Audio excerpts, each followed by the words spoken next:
On this season of Lust Island, Love Island, we're going to be seeing more plot twists than we've ever seen before. It's a very messy, dramatic, passionate, chaotic season that we're working with. So let's look at the astrology and see how it's affecting both the Islanders and the audience watching. And with this forecast that we're talking about today, you can apply it to both the UK and the US version of the show because the astrology is inevitably occurring regardless of which one you tune into. First of all, the US cast is a very mixed bag of fire and air placement. So if you've been wondering why it feels very sexually charged and competitive more than romantic, there is your answer. But the general vibe of the show begins very soft, very cutesy, very warm. I'd even argue some people might call it slow, a little bit of a slow burn, maybe even a little bit boring. Typically, we have the real fans tune into every episode of the show, and once we start to get those viral clips and moments moving, that's when the masses start tuning in. And that's something we're certainly not going to have a shortage of, with Jupiter moving into Leo and Uranus now newly being in Gemini. This is a lot of attempts at intentional clip farming, at accidental memes, or things certainly going viral due to their quotability.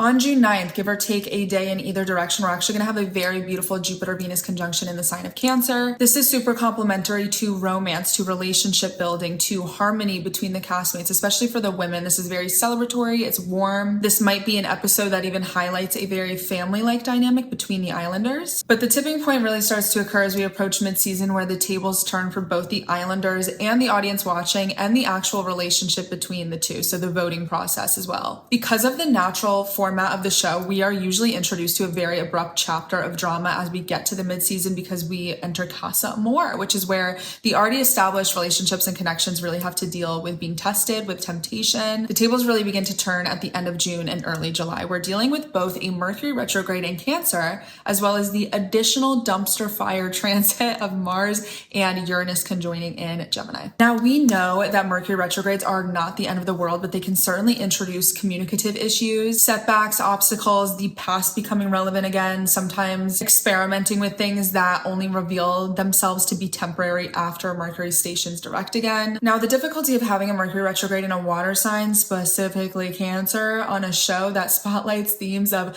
love and romance and all the ups and downs in between, this really introduces an emotional whirlwind of miscommunications, emotional manipulation, completely misdirected actions based off of strong feelings. It's just going to be a mess. And this is to say too that a lot of the things that happen the first half of the season start to change and no longer apply into the second half of the season. Even post-show, the circumstances might shock the audience because Mercury doesn't even station direct until the very, very, very end of the show or even post-finale. Now, because Cancer rules the home and the roots, this is also a nod to the fact that we've already seen a lot of hometown horror stories. We've seen past employers come out and make statements. I'm sure we will see some things surface from ex-lovers. This carries us into the Mars-Uranus conjunction that happens early July, which undeniably shakes the table. Like, this is true crash out energy embodied. We may see an unexpected walkout. We can expect a lot of bruised egos. There might be some vengeful power trips, or maybe even an unexpected circumstance with production that switches things up last minute. There could even be a breaking of the fourth wall here. I really think the bombshells that are introduced mid to late season are going to be the accelerant of a lot of the drama that we're already starting to see build momentum here. July 14th and July 20th, 21st are what I'm keeping my eye on. Those are the real standout dates to me. Whether this is a massive plot twist, a moment that redefines the narrative, maybe somebody actually finally finding love, a sense of surprise, closure,